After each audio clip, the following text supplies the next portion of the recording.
Here's Lars's butterfly above water. See him going out. I'd like to see him actually really push a lot harder off that start to get out further. We can see right in here you've got some space in those arms for that streamline. Just really got to tighten that up. I'm sure you haven't heard that one from me yet during camp. As we see you go through, got a good strong kick. What I'd like to see you do is as you're finishing through the back end, your palms should actually be facing up towards the ceiling at that point of exit, and yours are facing down already. At this point in time, your palms should be facing backwards. That's going to rotate those elbows a lot higher than where you've got them at this point in time, which is going to make it a lot easier to enter. As you go through here, your palms should be facing out. That way you should be able to enter with your arms straight out in front of you, which is actually going to help you extend straight forward versus having more of a downward motion. Once you're extending and reaching out in front, pressing on your chest, this is a point in time where you'll rotate your palms to down, so then you can get into that next catch. As we go through the turn here, doing a pretty decent job of going straight back, but just need to really think about driving those knees up underneath you and not pulling that left arm across to your right side. As we see, you actually are starting to get into a little bit more of the survival fly. You're getting tired, and so you're starting to breathe all the way at the back end of the stroke. You want to make sure that as your arms enter here, you can start to see them separate a little bit right up there.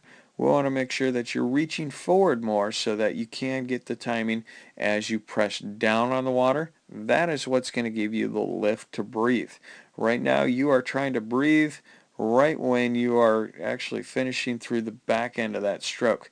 As you're pushing backwards on the water, all that's going to do is actually push you forward. There's going to be no ability to help you come up to breathe. So make sure you're working on breathing right at the beginning of the stroke when you are pushing down on the water so that you've got that ability to get that lift. Finishing right there, looked like it was a pretty strong finish. Nice job, Lars. Here's Lars's butterfly underwater. So we see him come in, does come down pretty steep, so make sure to pull those hands up so that we're going to be able to come up a little bit quicker. See those eyes going up. Again, we got to keep those eyes down on the bottom just like you would on your breaststroke. Got dolphin kick going on. We do need to work on trying to get your body into those dolphin kicks a little bit more. Get that kick to happen a little bit better from the chest up. As we go through, you do have a very strong kick. We're going to be able to see in this stroke that as you finish through the back end of your stroke, your palms actually start to rotate so that they're facing the bottom of the pool. We want to make sure that you are getting those palms so that they are facing the ceiling as you're exiting the water. Might have a better opportunity on the second lap here. Doing a good job of getting your body into that undulation movement, but as we see finishing here, all of a sudden your palms are facing down. You can see that your thumb is right about there, and then the rest of your hand is up top. We want to make sure always push through with those palms facing up. Right at this point, you can see those palms facing down.